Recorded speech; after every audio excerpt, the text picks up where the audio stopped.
Hello friends, welcome to this in-depth journey through one of the most raw, unflinching, and transformative books you'll ever encounter. Can't Hurt Me by David Goggins. If you're here, you're probably no stranger to the grind. The late nights, the early mornings, the moments when every fiber of your being screams to quit. But what if I told you that suffering isn't just something to endure? It's the key to unlocking your true potential. David Goggins isn't your typical motivational guru. He's a retired Navy SEAL, an ultra-endurance athlete, and a man who has turned his life's brutal hardships into unbreakable armor. In this book, he doesn't just share his story. He hands you the tools to master your mind, callous your spirit, and defy the odds stacked against you. Over the next 2 hours, we'll dive deep into his world, from a childhood scarred by abuse and racism, to conquering Hell Week 3 times, shattering records, and staring death in the face. We'll cover every chapter, the pivotal moments, the hard-won lessons, and the challenges Goggins throws at you to apply this mindset to your own life. This isn't feel-good fluff. It's real, it's raw, and it's designed to push you. So buckle up, stay focused, and remember, what if you're capable of more than you ever imagined? Let's begin. David Goggins opens Can't Hurt Me with a provocative question that sets the tone for the entire book. Do you know who you really are and what you're capable of? He challenges the reader to move beyond self-delusion, asserting that believing something doesn't make it true. Denial is the ultimate comfort zone. Goggins reveals his own journey, admitting he once lived as one of the millions worldwide who roam, dead-eyed as zombies, addicted to comfort and trapped in a victim's mentality, unaware of their true potential. He shares his personal bad hand, a childhood marked by poverty, racial abuse, and a violent father, yet insists this doesn't have to be a life sentence. Goggins dismisses motivation as a fleeting fix, arguing it can't rewire the brain or change one's life permanently. Instead, he advocates seeking pain and embracing suffering as the path to transformation. He recounts a pivotal moment at MIT, where, despite never attending college, he debated a tenured professor on mental toughness. The professor claimed genetic ceilings limit human potential, but Goggins countered that the 1% willing to work relentlessly can defy these odds. Drawing on Heraclitus' ancient wisdom, out of every 100 men, 10 shouldn't be there, 80 are just targets, 9 are the real fighters, and we are lucky to have them, for they make the battle. But the one is a warrior. He positions himself as that one warrior. The introduction frames the book as a call to action. From birth, we're eligible to die or to find greatness, but it requires mastering the mind. Goggins promises his story will teach readers what the body and mind can achieve when pushed to maximum capacity, turning obstacles like racism or poverty into fuel for metamorphosis. He introduces the evolutionary algorithm, a series of steps to obliterate barriers, achieve glory, and find peace, culminating in a challenge to go to war with yourself. Chapter 1, I Should Have Been a Statistic. Goggins begins with a stark contrast between appearance and reality, setting the stage in 1981 Williamsville, a picturesque Buffalo suburb known for its safe streets, leafy landscapes, and affluent residents, doctors, attorneys, and steel executives with perfect families. His family lived on Paradise Road in a 2-story, 4-bedroom home with a lush lawn, vegetable garden, and a garage housing a 1962 Rolls-Royce Silver Cloud, a 1980 Mercedes 450 SLC, and a new 1981 black Corvette. To neighbors, the Goggins family, led by Trunnies, a handsome, suit-clad businessman, and Jackie, a youthful mother, with their clean-cut sons, embodied the American dream. But this was a facade. Behind closed doors, Trunnies was a tyrant. He owned Skateland, a roller rink in the rough Maston district, where the family worked grueling night shifts. Young David, starting at age 6, organized skates and cleaned, while his brother Trunnies Jr. handled concessions and Jackie managed the cash register. Trunnies pocketed all earnings, beat them with belts for minor infractions, and ran a prostitution ring from the rink. Mornings after all-nighters, Trunnies' smile vanished into scowl, barking orders before sleeping, leaving Jackie to get the boys to school. David, in 1st grade, couldn't stay awake, using his desk as a pillow while teachers' voices lulled him. Academic struggles ensued due to exhaustion, not inability. Racism compounded his woes. Called the N-word daily, he hid bruises under long sleeves during recess, knowing exposure would invite more abuse. The family's escape came when Jackie, with a neighbor's help, used a secret credit card to flee to her parents' home in Brazil, Indiana, abandoning their possessions.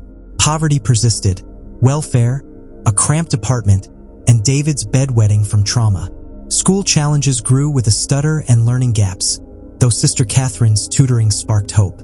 A move to Indianapolis brought Wilmoth, a kind stepfather, but his murder in a drive-by shooting plunged them back into despair. Back in Brazil, racism escalated, guns drawn, slurs carved into his car, pushing Goggins to rebel and cheat academically. Despite this bad hand, Goggins survived, losing 106 pounds to join the Air Force, a turning point.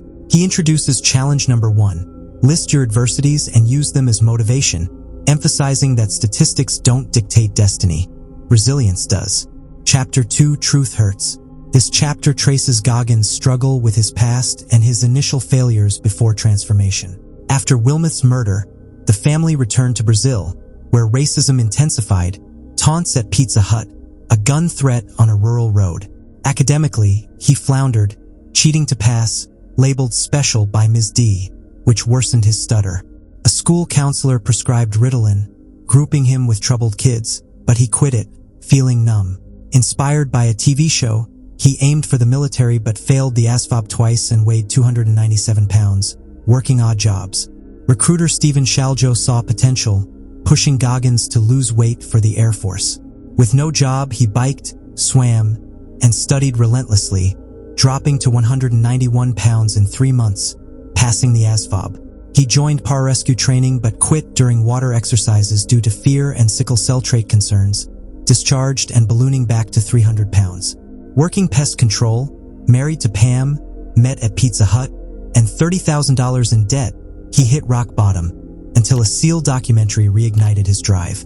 Shaljo helped him re-enlist for BUD/S, marking his shift from victim to warrior.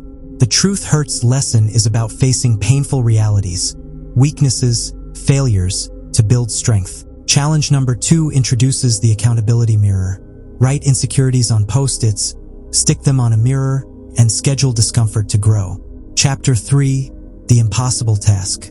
Goggins details his transformation from an obese, unmotivated pest control worker to a Navy SEAL candidate. Post-discharge, he was directionless, watching TV when a SEAL Hell Week documentary inspired him. At 300 pounds, recruiters rejected him, but Shaljo's belief spurred a grueling regimen, biking 25 miles daily, swimming, gym circuits, and a diet of chicken and broccoli. He studied ASVAB materials during workouts, losing 106 pounds in 3 months to hit 191 pounds, passing the test and reporting to BUD/S. Hell Week, 130 hours of sleep deprivation, cold water torture, and physical extremes, tested him. Leading Boat Crew 2, he stole the schedule for a mental edge, endured surf torture, and raced with Freak Brown. Water confidence was his Achilles heel, but visualization and the cookie jar, past victories, kept him going. Pneumonia forced him to quit, but he restarted and completed Hell Week twice more, graduating as honor man. Injuries persisted, but the lesson is breaking impossible tasks into manageable parts. Challenge number 3, step outside your comfort zone daily, visualize obstacles. Chapter 4, Taking Souls. In BUD/S Class 231, Goggins masters mental warfare during Hell Week. Leading Boat Crew 2, he outlasts instructors like Psycho Pete by stealing the schedule and humming the platoon theme during surf torture, winning all races. His crew's resilience takes souls, breaking opponents' spirits. A classmate's death ends Hell Week early, but Goggins graduates among 25 of 156. Post-training, he applies this tactic in life, reviewing failures to find advantages. The chapter introduces the 40% rule. When you feel done, you're at 40% capacity. Goggins teaches using others' energy to fuel your drive. Challenge number 4, excel to dominate doubters and take their souls. Chapter 5, Armored Mind. Injured with a torn knee and broken shins, Goggins tapes his feet and runs, facing underwater, not tying evolutions. Psycho Pete's taunts fuel him to succeed, flipping pain into power. He reflects on childhood traumas, abuse, racism, realizing they forged his mental armor. This chapter explores callousing the mind to endure suffering, using the cookie jar and what-if scenarios to push limits. The lesson is accepting pain as a training ground. Challenge number 5. Visualize success and challenges to build an armored mind. Chapter 6. It's not about a trophy. Post-SEAL, Goggins feels unfulfilled in Team 5, quitting to pursue ultra-endurance. Untrained, he runs the San Diego 100-mile race, raising funds for the Warrior Foundation, suffering organ failure but finishing. For Badwater 135, he trains in 100-degree heat, overcoming heat stroke to place 5th. These feats reveal untapped potential driven by purpose, not prizes. The chapter emphasizes chasing discomfort for growth. Challenge number 6. Use the cookie jar for motivation. Break goals into steps. Chapter 7. The most powerful weapon. Goggins tackles the pull-up world record, failing twice before analyzing and succeeding with 4,030 in 17 hours. He introduces the mind as a weapon, using the 40% rule and removing the governor self-imposed limits through suffering. Races like the Las Vegas Marathon on broken feet reinforce this. The lesson is leveraging failure for empowerment. Challenge number 7. Push 5 to 10% beyond limits. Chapter 8. Talent not required. In Ranger School, Goggins leads despite racism, excelling as an uncommon soldier. Delta selection tests him, but an injury halts progress. He stresses work ethic over talent, scheduling suffering and winning mornings. The chapter advocates auditing life to eliminate distractions. Challenge number 8. Compartmentalize your schedule for focus. Chapter 9.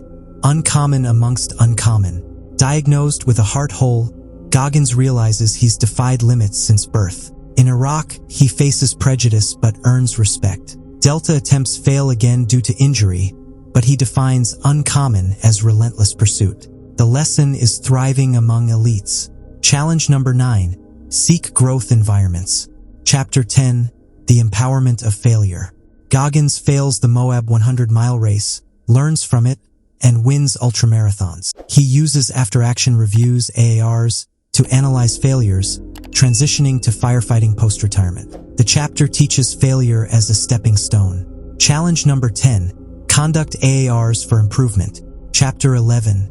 What if? Facing a health crisis, near death from a heart issue, Goggins stretches back to life. Family tragedy reunites him with his brother. He reflects that life is suffering to embrace, pushing boundaries in races and life. The what-if mindset drives endless potential. The final challenge, live without limits, embracing growth. Goggins' story proves mindset conquers all. Apply challenges, stay hard. What if you redefine limits? Thanks for joining. Now go war with yourself.